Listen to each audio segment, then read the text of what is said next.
Salam sejahtera, bertemu kembali dengan saya Pendeta Chandra Gunawan. Hari ini saya ingin mendiskusikan mengenai salah satu topik di dalam studi ataupun mengenai pergumulan jemaat dalam kehidupan sehari-hari termasuk orang-orang Kristen, yaitu mengenai persoalan yang disebut dengan depresi. Nah, depresi adalah salah satu persoalan yang serius. Kenapa? Karena depresi bukan saja dapat menghambat kehidupan seseorang, membuat seseorang tidak bisa berkembang, membuat seseorang tidak bisa bekerja dengan efektif atau sekolah dengan efektif. Depresi bahkan dapat membuat seseorang mengambil keputusan yang salah dalam hidup, misalnya saja mengambil langkah untuk suicide ataupun untuk membunuh diri sendiri. Nah, barangkali kita perlu memikirkan beberapa hal mengenai isu mengenai depresi ini.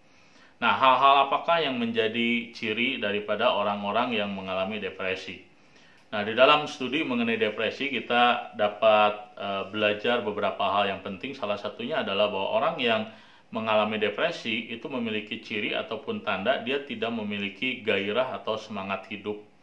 Nah, sebagian orang seringkali merasa bahwa dia tidak ingin melakukan apapun, dia ingin diam saja, dia tidak mau pergi kemana-mana, dia hanya mau mengurung diri.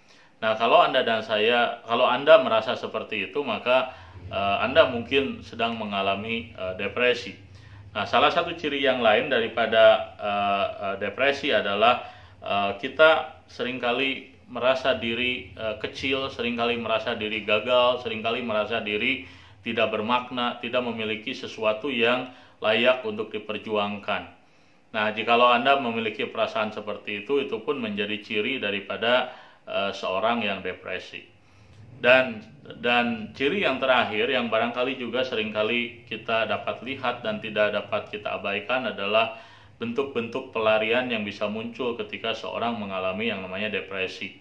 Orang-orang tertentu ketika dia mengalami depresi, dia lari kepada minuman-minuman keras. Orang-orang yang lain ketika depresi, dia lari kepada obat-obatan ataupun kepada rokok dan lain-lainnya. Nah, jikalau Anda mengalami hal-hal seperti itu, maka Anda harus menyadari bahwa ada sebuah pergulatan yang nyata dalam kehidupan Anda yang tidak dapat diabaikan, sesuatu yang tidak boleh dianggap sepele. Dan itulah sebabnya maka hari ini kita akan coba juga memikirkan apakah yang menjadi penyebab seseorang mengalami depresi. Orang mengalami depresi salah satunya adalah karena masalah temperamen.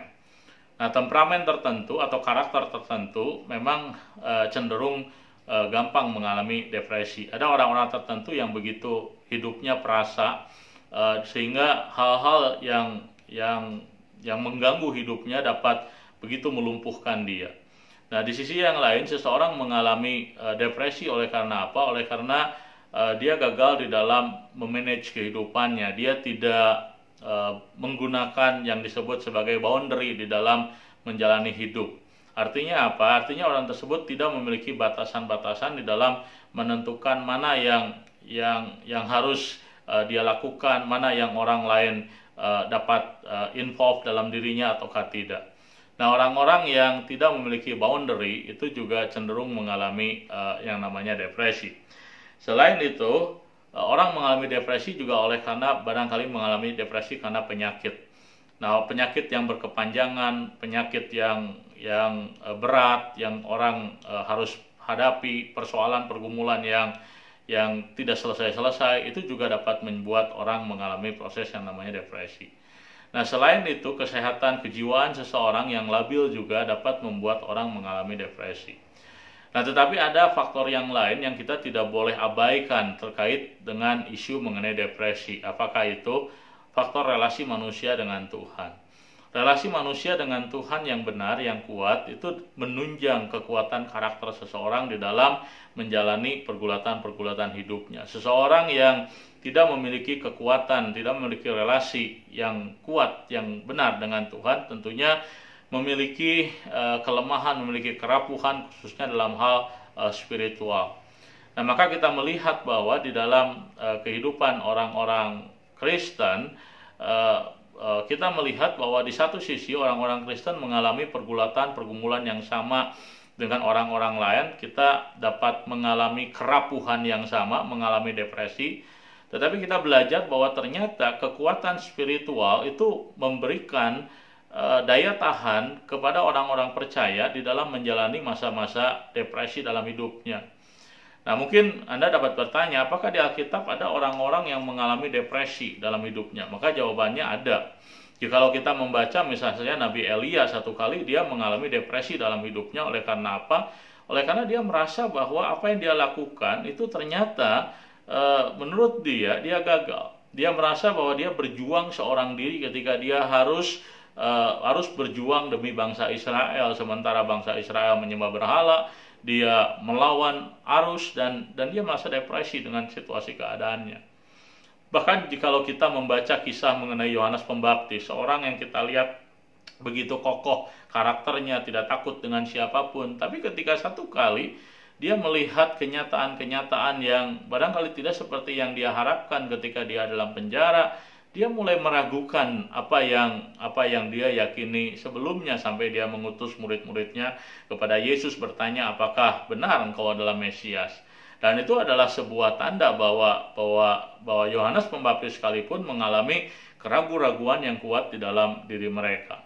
Nah, jadi kita melihat bahwa di dalam Alkitab tokoh-tokoh yang beriman kepada Tuhan pun dapat mengalami masa-masa yang sulit dalam hidupnya, dan masa-masa yang sulit dalam hidup itu seringkali membuat mereka mengalami yang di dalam zaman sekarang disebut sebagai depresi.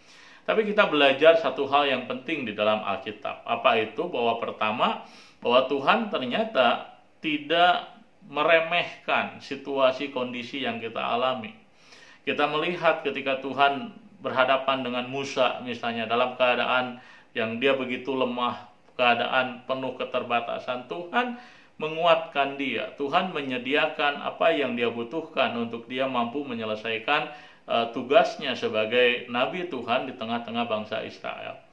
Bahkan ketika Yunus, dia mengalami kekecewaan yang sangat berat di dalam pelayanan, karena ternyata Tuhan tidak seperti yang dia bayangkan. Tuhan mengasihi dia, dan Tuhan tetap memberikan kepada dia hal-hal untuk menolong dia bisa melewati masa-masa krisis dalam hidupnya. Nah, jadi kita bisa melihat satu hal di sini, bahwa krisis dalam kehidupan, depresi dalam kehidupan, terkadang diizinkan Tuhan terjadi dalam kehidupan anak-anak Tuhan, bukan tanpa maksud dan bukan tanpa tujuan. Seringkali Tuhan mengizinkan kita memasuki masa-masa yang sukar. Tuhan mengizinkan kita memasuki masa-masa yang membuat kita depresi, kehilangan arah, kehilangan tujuan hidup, kehilangan apa yang selama ini kita perjuangkan, optimisme hidup. Nah, ketika kita merasa seperti itu, apa yang harus kita lakukan? Banyak orang menyalankan, orang kemudian harus berdiam diri, refleksi, orang menyendiri untuk menemukan kembali apa tujuan hidupnya. Maka jawabannya adalah seharusnya pertama-tama orang mencari Tuhan. Coba lihat apa yang Tuhan katakan kepada kita melalui firman-Nya. Salah satu hal yang Tuhan katakan kepada Yosua ketika dia di dalam penugasannya, barangkali dia mengalami masa-masa yang menggentarkan, maka Tuhan berkata kepada Yosua satu hal yang penting. Tuhan berkata apa? Jangan takut dan jangan tawar hati. Nah, takut dan tawar hati merupakan tanda orang yang sedang mengalami proses menuju kepada depresi. Dan Tuhan mengatakan apa kepada Yosua? Jangan takut, jangan tawar hati. Tuhan perintahkan apa? Yang Tuhan perintahkan adalah Tuhan mengatakan kepada Yosua supaya apa? Supaya dia merenungkan firman Tuhan, dia menjadikan firman Tuhan sebagai acuan dalam hidupnya, supaya Yosua memikirkan, merenungkan, dan melakukan, tidak menyimpang ke kanan, tidak menyimpang ke kiri. Dan Tuhan berjanji untuk apa? Untuk memimpin Yosua di dalam pelayanannya.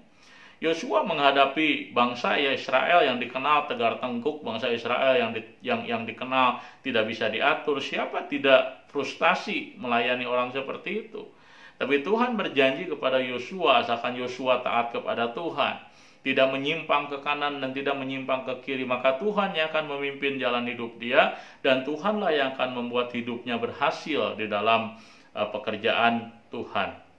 Nah, itulah yang kita bisa pelajari ketika kita mulai kehilangan arah hidup, ketika kita mulai merasa bahwa hidup ini tawar, hidup ini pahit, tidak punya harapan, optimisme hilang. Maka lihatlah kepada Tuhan. Apa yang Tuhan katakan? Tuhan hanya minta satu hal. Belajarlah berserah kepada Tuhan, percayakanlah hidup kita kepada Tuhan, dan hiduplah dalam ketaatan kepada Tuhan, dan biarlah Tuhan mengerjakan bagian Dia. Apa itu? Memimpin hidup kita. Nah, saya berdoa supaya renungan yang pendek ini kiranya boleh menjadi berkat bagi saudara, saudari, ibu bapak sekalian. Tuhan memberkati.